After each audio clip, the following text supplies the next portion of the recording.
ಕಲ್ಕಾಲ್ ಬೆಟ್ಟ ಜಾತ್ರಾ ಮಹೋತ್ಸವ ಅಂಗವಾಗಿ ಲಕ್ಷ್ಮೀ ವೆಂಕಟರಮಣ ಸ್ವಾಮಿ ರಥೋತ್ಸವ ಕಾರ್ಯಕ್ರಮವಾಗಿ ಇಲ್ಲಿ ಈ ಭಾಗದಲ್ಲಿ ಅವರು ಭೇಟಿ ನೀಡಿ ದೇವರ ಒಂದು ರಥೋತ್ಸವದಲ್ಲಿ ಭಾಗವಹಿಸಿದರು. ನಾವು ಸಹ ಅವ್ರ ಜೊತೆಯಲ್ಲಿ ಭಾಗವಹಿಸಿದಾಗ ಈಗ MP ಚುನಾವಣೆ ಬರ್ತಾ ಇದೆ, ಹಾಗಾಗಿ ಸ್ವಲ್ಪ ಮಾತನಾಡೋದಿತ್ತು ಅಂತೇಳಿ, ಸರಿ ಬನ್ನಿ ಇಲ್ಲೇ ಹತ್ತಿರದಲ್ಲೇ ನಮ್ಮದು ಮನೆ ಇದೆ ಬಂದು ಹೋಗಿ ಅಂದಾಗ ಅವರು ಗೌರವ ಬಂದು ನಮಗೆ ಗೌರವನ ನೀಡಿ ನಮ್ಮ ಆತಿಥ್ಯನ ಸ್ವೀಕರಿಸಿ ಚುನಾವಣೆ ಬರ್ತಾ ಇರೋದ್ರಿಂದ ಕಾಂಗ್ರೆಸ್ ಪಕ್ಷಕ್ಕೆ ತಾವು ಬರಬೇಕು, ಬಂದು ಪಕ್ಷನ ಕಟ್ಟಂಥದ್ದು ಮಾಡಿ ಅದರ ಜೊತೆಗೆ ಈ ಬಾರಿ ಚುನಾವಣೆ MP ಚುನಾವಣೆಯಲ್ಲಿ ತಾವೆಲ್ಲ ಕಾಂಗ್ರೆಸ್ ಪಕ್ಷಕ್ಕೆ ಬೆಂಬಲನ ಸೂಚಿಸಿ ಪಕ್ಷ ಗೆಲ್ಲಿಸುವಂಥ ನಿಟ್ಟಿನಲ್ಲಿ ನಾವು ಸಹಕರಿಸಬೇಕು ಅಂತೇಳಿ ನನಗೆ ಒಂದು ವಿಚಾರನ ಪ್ರಸ್ತಾಪ ಮಾಡಿದ್ರು. ಹಾಗಾಗಿ ಅದು ವಿಚಾರವಾಗಿ ಬಂದಿದ್ದರು. ಆಯಿತು, ಅದ್ರದ್ದು ಈಗ ಸುಧಾಕರಣ್ಣವರು ನಮ್ಗೆ ಇಲ್ಲಿಂದಲೂ ಸಹ ರಾಜಕೀಯವಾಗಿ ಹೊರತುಪಡಿಸಿದ್ರು ಸಹ ಬೇರೆ ವಿಚಾರದಲ್ಲೂ ಸಹ ನಮಗೆಲ್ಲ ರೀತಿಯಲ್ಲಿ ನಮಗೆ ಆಶೀರ್ವದಿಸಿ ನಮ್ಮನ್ನು ಬೆಳೆಸೋಂಥದ್ದು ಪೋಷಂಥ ರೀತಿಯಲ್ಲಿ ಸಹಕಾರ ಕೊಟ್ಕೊಂಡ್ಬಂದಿರ್ತಾರೆ. ಅವ್ರ ಮಾತಿಗೆ ನಾವು ಗೌರವ ಕೊಡೋಂಥದ್ದು. ಮತ್ತು ನಾವು ಮೂಲತಃ ಕಾಂಗ್ರೆಸ್ಸಿಗರಾಗಿ ಕಾಂಗ್ರೆಸ್ನಲ್ಲಿ ಟಿಕೆಟ್ ವಂಚಿತನಾಗಿ ನಾನು ಪಕ್ಷೇತರ ಅಭ್ಯರ್ಥಿಯಾಗಿ ನಿಂತ್ಕೊಬೇಕಾದಂಥ ಅನಿವಾರ್ಯತೆ ಸೃಷ್ಟಿಯಾಯಿತು. ಮತ್ತು ಜನನೂ ಸಹ ಭಾಳಷ್ಟು ಮಂದಿ ವೋಟ್ ಹಾಕಿ ಸಾವಿರಾರು ಸಂಖ್ಯೆಯಲ್ಲಿ ಆಶೀರ್ವದಿಸಿದ್ದಾರೆ. ಅದೇ ಪಕ್ಷದ ಚಿಹ್ನೆ ನಮಗೆ ಸಿಕ್ಕಿದರೆ ಇವತ್ತಿನ ದಿನ ಫಲಿತಾಂಶನೇ ಬೇರೆ ಇರ್ತಾಯಿತ್ತು ಶಿಡ್ಲಘಟ್ಟ ಕ್ಷೇತ್ರದಲ್ಲಿ. ಸೊ ಅದನ್ನೆಲ್ಲನೂ ಸಹ ವರಿಷ್ಠರೆಲ್ಲ ಮನಗಂಡಿರ್ತಾರೆ. ಮುಂದಿನ ದಿನಗಳಲ್ಲಿ ಆಶೀರ್ವದಿಸ್ತಾರೆ. ಇಲ್ಲಿ ಕಾಂಗ್ರೆಸ್ ಪಕ್ಷನೂ ಸಹ ಕಟ್ಟಂಥದ್ದು ಜವಾಬ್ದಾರಿ ಆಗಿರೋದ್ರಿಂದ ನಾವು ಸಕಾರಾತ್ಮಕ ಸ್ಪಂದಿಸ್ತೀವಿ ಅಂತ ಹೇಳಿದ್ವಿ. ಇಬ್ಬಾಗವಾಗಿದೆ ಅಂತ ಮಾತನ್ನು ಕೇಳ್ಬರ್ತೇನೆ.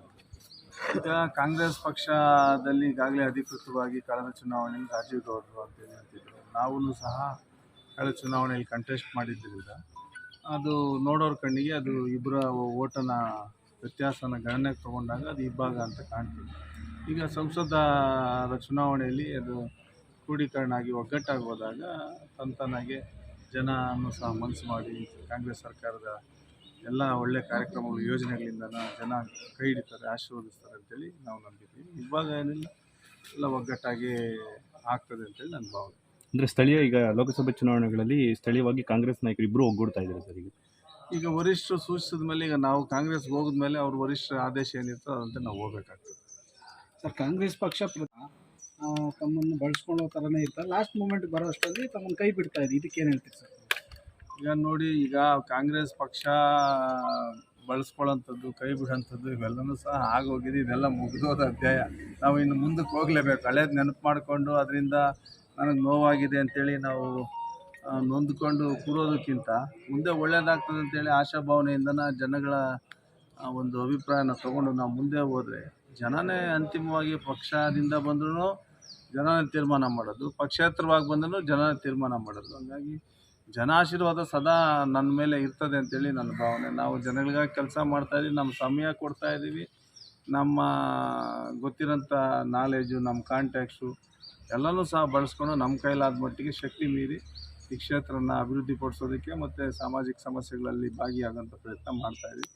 ಅವೆಲ್ಲವೂ ಸಹ ಕಳೆದ 10 ವರ್ಷಗಳಿಂದ ಜನ ಪುಟ್ಟ ಆಂಜನಪ್ಪ ಹೇಗೆ ಯಾವ ರೀತಿ ನಡ್ಕೊಳ್ತಾ ಇದ್ದಾರೆ, ಸ್ಪಂದಿಸ್ತಿದ್ದಾರಾ, ಇಲ್ಲ ಏನಾದರೂ ಆ್ಯಕ್ಟ್ ಮಾಡ್ತಿದ್ದಾರಾ ಅಂಥೇಳಿ ಅರಿವಾಗ್ತಾಯಿದೆ. ಎಲ್ಲರೂ ಸಹ ಈಗ ಯಾವ ಕಾರ್ಯಕ್ರಮಗಳಲ್ಲಿ ಹೋದಾಗೂ ಸಹ ಭಾಳ ಭಾವನಾತ್ಮಕವಾಗಿ ಬರೋಂಥದ್ದು, ಮಾತಾಡೋಂಥದ್ದು, ಮುಂದಿನ ದಿನಗಳಲ್ಲಿ ನಿಮ್ಮ ಭವಿಷ್ಯ ಇದೆ ಅಂತೇಳಿ ಆಶೀರ್ವದಿಸ್ತಾವ್ರು. ಅವೆಲ್ಲವೂ ಸಹ ನೋಡಿದಾಗ ನಮಗೂ ಸಹ ಇನ್ನೊಂದಷ್ಟು ಶಕ್ತಿ ಬರ್ತದೆ, ನಮ್ಗೆ ಒಳ್ಳೆಯದಾಗ್ತದೆ, ನಾವು ಕೆಲಸ ಮಾಡೋಣ, ಜನ ನಮ್ಮನ್ನು ಆಶೀರ್ವದಿಸ್ತಾರೆ ಅಂತೇಳಿ ಧೈರ್ಯ ಬರ್ತದೆ ಅಂತ ಹೇಳ್ತಾ ಇದ್ದೀವಿ. ಅದನ್ನು ವಾಪಸ್ ತಗೊಳ್ತಾರೆ. ಈಗ ವಾಪಸ್ ತೊಗೊಂಡ್ಮೇಲೆ ತಾನೇ ನಾವು ಕಾಂಗ್ರೆಸ್ಗೆ ಹೋಗೋಂಥದ್ದು ಆಗೋಂಥದ್ದು. ಅದು ನಾವು ಹಿಂಪಡೆದಾಗಲೇ ಸೇರ್ಪಡೆಗೆ ಏನೋ ದಿನಾಂಕ ಏನಾದರೂ ಫಿಕ್ಸ್ ಆಗಿದೆ ಸರ್? ಇನ್ನೂ ಇಲ್ಲ. ಅದನ್ನು ಜಿಲ್ಲಾ ಸಚಿವರು ಜವಾಬ್ದಾರಿ ಕೊಟ್ಟಿದ್ದಾರಂತೆ. ಅದನ್ನು ಅವ್ರು ಮಾತಾಡ್ತಾ ಇದ್ದಾರೆ. ಅವರು ದಿನಾಂಕ ನಿಗದಿಪಡಿಸ್ಬೋದು.